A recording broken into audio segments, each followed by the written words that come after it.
मेरा नाम गुंजन श्रीवास्तव है और मैं उज्जवल भारत एनजीओ की अध्यक्ष हूँ। आप सभी को मेरा नमस्कार। एनजीओ चलाने के लिए कहाँ से प्रेरणा ली आप? सर, ये जो प्रेरणा मुझे मिली एनजीओ चलाने के लिए, ये मुझे अपने माता पिता से मिली है। बचपन से मैंने देखती आ रही थी कि मेरे जो माता पिता हैं वो हमेशा लोगों को निस्वार्थ भाव से सहयोग किया करते थे। गाँव में जो भी गरीब कुंभिक लोग रहते थे उनकी मदद किया करते थे। तो ये भावना, ये प्रेरणा मुझे अपने माता पिता से मिली। कोरोना काल में जिस तरह से महामारी आई थी, जी, आपका एनजीओ क्या क्या काम किया?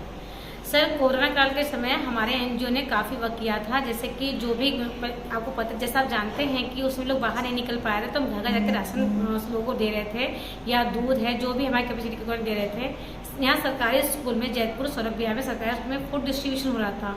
वहाँ जाके मॉर्निंग में 4 घंटे और इवनिंग में 4 घंटे हमारी पूरी टीम वहाँ पे खाना डिस्ट्रीब्यूट कर रही थी, क्योंकि कोविड टाइम में सभी इतना डरे हुए थे, कोई बाहर निकलने को तैयार नहीं था।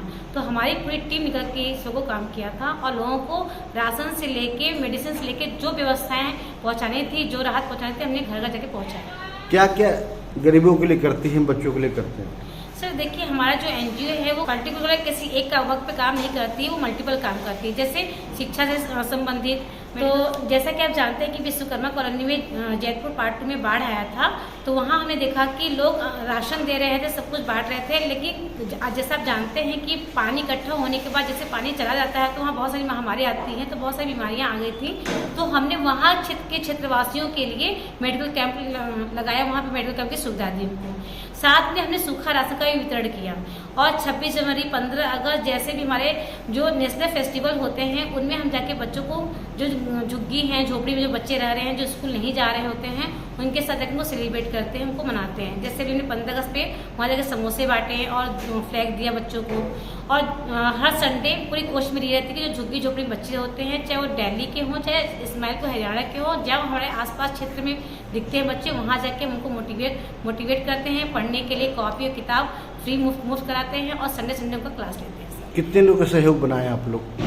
सर देखिए, हमारी जो टीम बनी है, आपको जैसे पता है कि जब समाज के कार्य के लिए निकलते हैं अच्छे काम करने के लिए, तो आपको एक नहीं कई लोग साथ में हो जाते हैं। तो ऐसे हमारी टीम तो बहुत लंबी है, लेकिन जो मुख्य लोग हमें हमेशा साथ में सहयोग देते हैं, जैसे कि राज नारायण सर हैं, आशुतोष आर्या सर हैं, और संदीप सर हैं, राधा जी हैं, ममता जी हैं, निशा जी हैं, और सबसे बड़ा जो सहयोग करते हैं मेरे जो राजीव सर हैं, जो इसके सचिव हैं एनजीओ के। सारा जो योजनाएं बनानी होती हैं एनजीओ से संबंधित, वो वही बनाते हैं। प्रेरणा सर, एक्चुअली मैं समझता हूँ समाज में जो भी कुछ समाज के लिए करना चाहता है, प्रेरणा सभी को मिलती है। कुछ उस चीज़ पे मतलब अमल करते हैं या उसकी सुनते हैं कि हमें समाज के लिए कुछ करना है, कुछ इग्नोर करके निकल जाते हैं। तो हम लोग ऐसे थे कि नहीं, उसकी सुनी, अपने दिल की, अपने मन की सुनी कि नहीं यार कुछ करना है। तो वर्क तो हम लोग पहले भी करते थे, मैं हूँ और मेरी वाइफ थी, हम दोनों लोग मिलकर करते थे। और एनजीओ रजिस्टर्ड नहीं थी, तो ये हुआ कि जब तक हम रजिस्टर्ड नहीं होंगे ना, तो कुछ ऐसे वर्क हैं जहाँ पे आप इन्वॉल्व नहीं हो पाएंगे और वो कर नहीं पाएंगे आप। तो इसलिए हम लोगों ने एनजीओ रजिस्टर्ड किया, ये 2018 में किया है, और उसके बाद से फिर इसके लिए हम लोग लगे हैं और काम करते रहे हैं। क्या क्या करते हैं आप लोग? देखिए, जनरली हमारी एनजीओ चाइल्ड एजुकेशन और वुमेन वेलफेयर पे काम करती है, और समय समय पे हम लोग और भी काम करते रहते हैं। जैसे अभी रिसेंटली कोरोना जब आया था, तो कोरोना में हम लोगों ने काफ़ी काम किया था।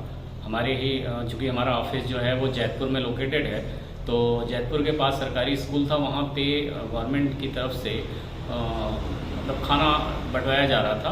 तो कोरोना काल में उन्हें आदमी नहीं मिल रहे थे, वो डिस्ट्रीब्यूट कैसे करें।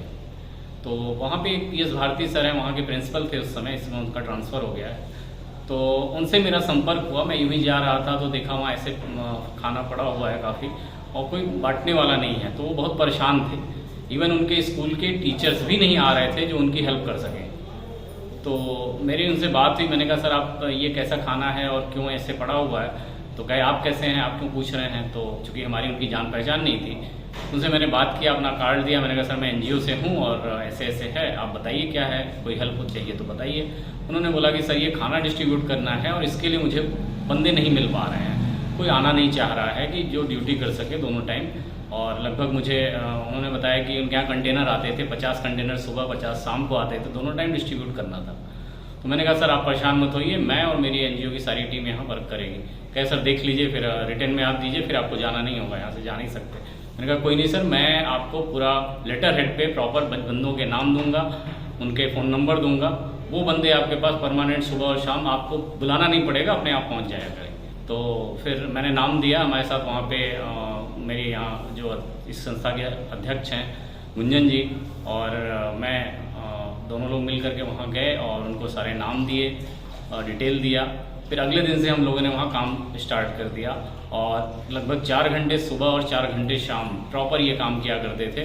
और मेरे यहाँ से दोनों टाइम में एनजीओ से मतलब हम 2 लोग तो रहते ही थे, हस्बैंड वाइफ, और उसके बाद जो मेरे एनजीओ की टीम के लोग थे वो भी वहाँ परमानेंट रहा करते थे दोनों टाइम। और अच्छा हम लोगों ने वहाँ काम किया। क्या 3 से 4 महीने वो चला था काम। कोरोना काल में लोग एक दूसरे से मिलते नहीं थे, आप लोग क्या क्या परेशानी आई थी? सर कोरोना काल में सर परेशानियां तो बहुत सारी थी। अब हर एक का तो मैं विस्तार से वर्णन नहीं कर पाऊंगा, लेकिन हाँ एक परेशानी ऐसी थी जब हम लोग सोशल वर्क करते करते और हमारी मैम जो थी उनको भी हो गया था, और उसके बाद एक टाइम तो ये लगता था कि नहीं यार अब ये छोड़ देते हैं और प्रॉब्लम हो जाएगी, क्योंकि एक छोटा बच्चा भी घर पे है। लेकिन फिर भी ये लगा नहीं, सोशल वर्क करना है तो करना है। और फिर हम लोग उस स्थिति में भी निकल जाया करते थे। मैम रहती थी घर पे और मैं चला जाया करता था, और तब भी मैंने हिम्मत नहीं हारी और वो काम मैं कंटिन्यू, मैंने और मेरी टीम ने उसे जारी रखा। ये उज्ज्वल भारत फाउंडेशन एनजीओ की तरफ से आज कैंप किया गया है। इस कैंप में इस कॉलोनी के जितने मजदूर वर्ग के लोग हैं जो बाढ़ से पीड़ित हैं और आई इन्फेक्शन बहुत काफ़ी हो गया है, वायरल फीवर वगैरह हो गया है, इस दौरान जो है काफ़ी लोग परेशान हैं अपनी हालातों से। इसमें डॉक्टर प्रवीण जी हैं, काफ़ी डॉक्टर्स हैं, इसमें श्रीवास्तव जी हैं, जो राजीव जी हैं, गुंजन जी, आम डॉक्टर सभी का जो है इसमें काफ़ी हेल्प मिला है। दवाइयों का जो है फ्री वितरण किया जा रहा है और कोशिश किया जा रहा है जितना से जितना इनको हेल्प दिया जाए। 6 ईयर ओल्ड जो है इस एनजीओ में हम लोग ड्यूरिंग काफ़ी हेल्थ वर्कर जो हम हेल्प करते हैं और हेल्थ के प्रति जागरूक रहते हैं। जब भी इस तरह की आपदा आती है, कहीं भी इस तरह की बाढ़ हो या कहीं भी इस तरह की परेशानियां, किसी तरह से कोविड से लेके अभी तक राजीव जी, गुंजन जी का बहुत बड़ा सहयोग रहा है। इस उज्ज्वल भारत फाउंडेशन में बहुत सहयोग किया और इन सभी पब्लिक को आज फ्री मेडिसिन वितरण किया जा रहा है। इसमें सबका जो है हेल्प मिल रहा है। एनजीओ क्या क्या करती हैं आपकी, क्या क्या मदद करती है लोगों को? ये मैं पहले तो जो ना ये उज्ज्वल भारत फाउंडेशन जो एनजीओ है इसको बहुत बहुत धन्यवाद करना चाहूँगा कि ये एनजीओ यहाँ पर इस क्षेत्र में वंचित, पिछड़े और जो शिक्षा से वंचित बच्चे हैं उनके लिए बहुत अच्छा कार्य कर रही हैं, उनको आगे बढ़ाने का कार्य कर रही हैं। उज्ज्वल भारत फाउंडेशन और डॉक्टर प्रवीण जी को थैंक यू बोलती हूँ कि इस समाज सेवा के किसी काम में मैं किसी काम आ पाई, उन्होंने मुझे बुलाया और ये सौभाग्य मिला कि कुछ मरीजों को देखने की मैं कोशिश कर सकी और कुछ लाभ यहाँ पर प्रदान कर सकी हूँ। भविष्य में भी जब कभी आवश्यकता होगी हम उपस्थित रहेंगे। ये उज्ज्वल भारत फाउंडेशन की तरफ से एक मेडिकल कैंप अरेंज किया गया है जिसमें मेडिसिन एंड चेकअप जो है वो फ्री है। यहाँ के आसपास के लोगों की जो बाढ़ है उसमें आई फ्लू है, फीवर है, जुकाम, खांसी, ये सब, पेट दर्द, नॉर्मल सी जो परेशान सी है उनके लिए चेकअप, मेडिसिन जो दी जा रही है पेशेंट्स को जो नहीं पहुँच पा रहे हैं बाहर, उनके लिए हम लोग यहाँ आए फाउंडेशन की तरफ से। जो बाढ़ आई थी उसमें कैंप लगाया गया है, क्या क्या बीमारियां नजर आई जहां सरकार नहीं पहुंची, जहां आपके एनजीओ पहुंची, क्या कहेंगे आप? ये सुख दुख के मधुर मिलन से ये जीवन हो परिपूर्ण। आज इसको चरितार्थ करते हुए हमारे उज्ज्वला फाउंडेशन हमारी अध्यक्षा है गुंजन जी, हमारे राजीव जी, राधा जी और हमारे आशुतोष जी, तो ये सभी हमारे साथ जो सहयोग करते हैं हम सबों को बहुत बहुत धन्यवाद देते हैं। जब हमारी गुंजन जी जो बोली क्या जो मैडम यहाँ पर जो है काफ़ी जो दिक्कतें हो रही हैं, जैसे आइस फ्लू हो रहा है, पेट दर्द हो रहा है, बुखार हो रहा है, ये ब्लड में इन्फेक्शन सभी आ रहे हैं, तो काफ़ी यहाँ पर जो है प्रॉब्लम हो रही है। सब बीमारियाँ जैसे कि पूर्व में अभी हमारे सहयोगियों ने बताया है, बीमारियाँ तो वही हैं जो पहले थी, जैसे चिकनगुनिया है और डेंगू है, मलेरिया है। चूँकि बारिश थी और बाढ़ थी उसकी वजह से यही सारी बीमारियां हैं, और आपके आई फ्लू आया हुआ था, तो उन्हीं के सहायता के लिए सारी जो यहाँ की जनता थी आपकी विश्वकर्मा कॉलोनी की, उन्हीं के लिए हम लोगों ने ये कैंप का आयोजन कराया था। और जिसमें मेरे को ना पेन होता है ये पेट में से लेके कमर में, तो मुझे पता लगा कि ये उज्ज्वला फाउंडेशन का यहाँ पे कैंप लगा हुआ, तो मैं काफ़ी दूर से आई हूँ जयपुर सौरभ बिहार से आई हूँ। तो देखा मैंने यहाँ पे कैंप लगा, काफ़ी सारे डॉक्टर बैठे हुए हैं, MBBS बैठे हुए हैं, ब्लड टेस्ट हो रहा है, सारी चीज़ें, मेडिसिन फ्री ऑफ कॉस्ट मिल रहा है।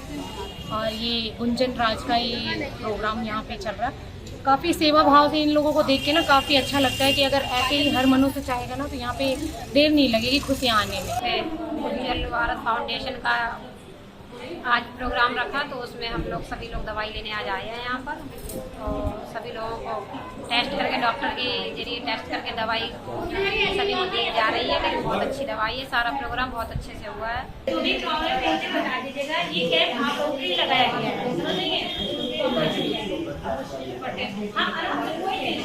सब फ्री ऑफ कॉस्ट है।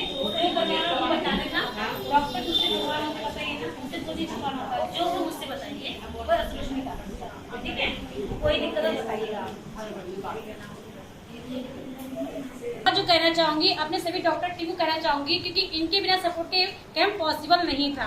और आज से नहीं, 6 साल से ये सारे डॉक्टर्स हमारे साथ लगे हैं और कहते हैं कि जहाँ भी कोई काम हो, जहाँ पे हमें हमारी जरूरत पड़ेगी, हम वहाँ पे अपनी सेवा देंगे। अपने क्लिनिक को या हॉस्पिटल को छोड़ के यहाँ टाइम देना है, अपना कीमती बहुमूल्य समय को यहाँ साझा करना बहुत बड़ी बात है। मैम और सर, आप लोगों को बहुत बहुत धन्यवाद। जितना मैं धन्यवाद बोलूँ उतना कम है।